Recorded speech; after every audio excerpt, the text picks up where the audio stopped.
Hoje, nossa análise vai fundo na mente de um dos nomes mais gigantes da literatura, Edgar Allan Poe.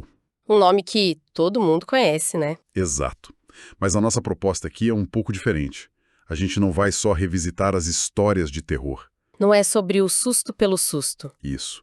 A missão aqui, com base nos próprios textos dele, nos ensaios, na crítica, é tentar desmontar o motor da escrita do Poe. Entender como ele foi muito além de um mestre do macabro, um arquiteto da forma, um engenheiro preciso das emoções. E essa é a chave para entender o Poe de verdade. Porque se a gente fica só na superfície do gótico, no horror, a gente perde o principal. O verdadeiro terror na obra dele não vem de, sei lá, fantasmas ou monstros. Vem de dentro. Ele mesmo explorou o que chamava de o demônio da perversidade, aquele impulso sombrio, irracional, que, segundo ele, todos nós temos. Ele não queria só assustar. Ele queria nos mostrar um mapa de onde o medo nasce, dentro da nossa cabeça. Ok, então vamos começar a desvendar isso. Para entender o Poe, primeiro a gente tem que situar o cara, né? Ele é do período romântico. Sim. Mas o trabalho dele não tem nada a ver com aquelas paisagens sublimes ou poemas de amor idealizado que a gente normalmente associa com o romantismo. Não mesmo. Ele é o grande nome do que a crítica literária chama de romantismo sombrio, o Dark Romanticism. E isso é fundamental para entender tudo. Foi assim uma reação direta ao otimismo quase ingênuo do transcendentalismo americano. De figuras como Emerson, Thoreau. Exato. Que viam o divino na natureza, a bondade no ser humano. E o Poe, junto com outros como Nathaniel Hawthorne, olhou para essa mesma alma humana e disse: peraí, vocês não estão vendo a escuridão aqui. O foco deles era a culpa, o irracional, a decadência. Ou seja, enquanto o transcendentalismo buscava a luz, o romantismo sombrio do Poe se focava totalmente nas sombras que essa luz projetava. Perfeito. E essa obsessão dele com a morte, com a melancolia, especialmente a morte de mulheres bonitas, isso não veio do nada, certo? A biografia dele é um roteiro de tragédia. Ah, é impossível separar uma coisa da outra. A vida dele foi uma sucessão de perdas. Uma coisa devastadora. Ele perdeu a mãe biológica. Muito cedo. Muito cedo. Depois a mãe adotiva. E, de forma talvez mais impactante ainda, a esposa e prima, a Virgínia. Todas para tuberculose, que era uma doença lenta, terrível. Essa dor constante moldou a visão de mundo dele. A gente tem essa imagem do Poe como um artista atormentado, um gênio meio caótico, que simplesmente, sei lá, cuspia os delírios no papel. Sim, essa é a imagem popular. Mas as fontes, principalmente os próprios ensaios dele, mostram o exato oposto. Um cara metódico, quase um programador de sustos. Essa é a maior revelação sobre ele. E ele mesmo fez questão de explicar isso no ensaio A Filosofia da Composição. É incrível.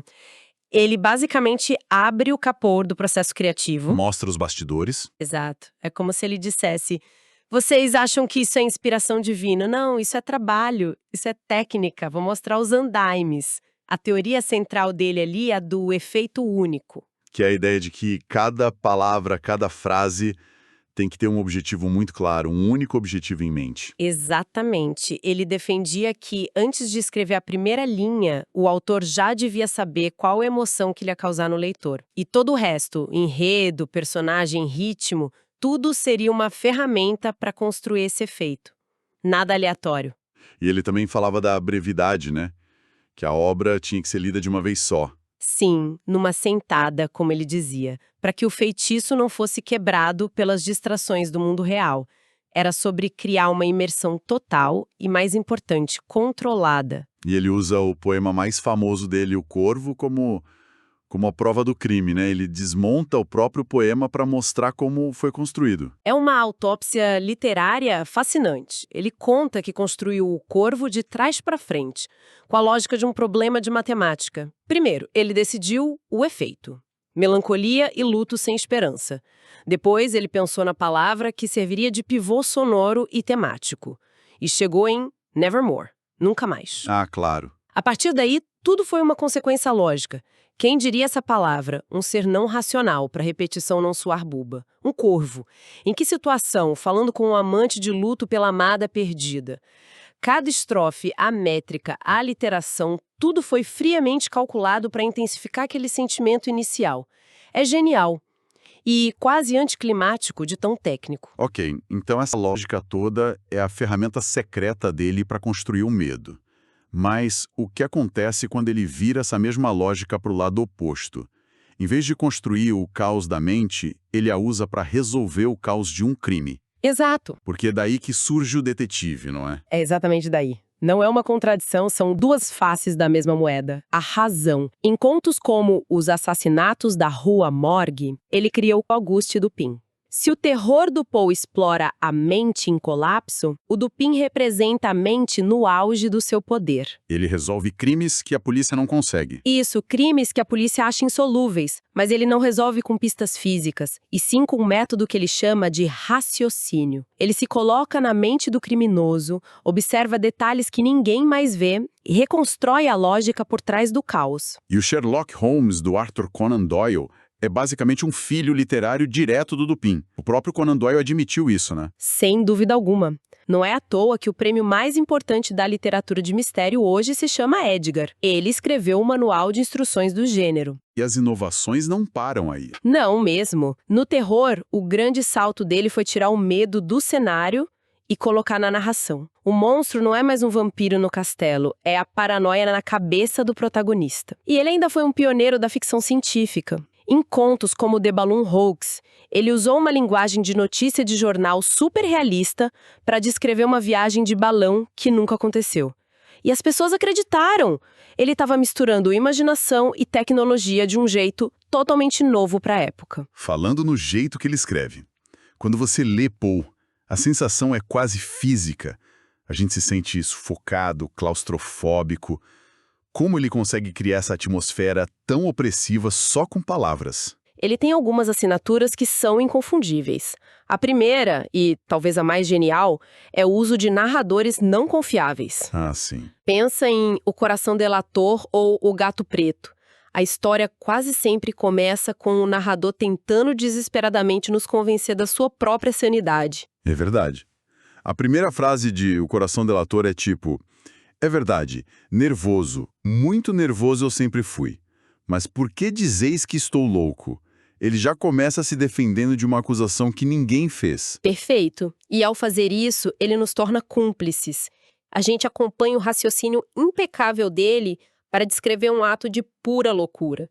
E essa tensão é insuportável. E o som das palavras. Outra assinatura. Para ele, as palavras não tinham só significado. Elas tinham som, peso, textura. O corvo é uma sinfonia fúnebre. A repetição da rima com Nevermore, a literação, o ritmo constante, tudo isso cria um efeito hipnótico, um encantamento que te aprisiona na melancolia do poema. E os cenários, os ambientes que ele constrói também são parte fundamental disso, né? Os espaços nunca são só um pano de fundo. Nunca. Os espaços impostam projeções da mente dos personagens. A casa decadente dos Usher, com aquela rachadura que vai de cima a baixo. Não é só uma casa caindo aos pedaços. Não. É a representação física da linhagem e da sanidade da família Usher se desintegrando.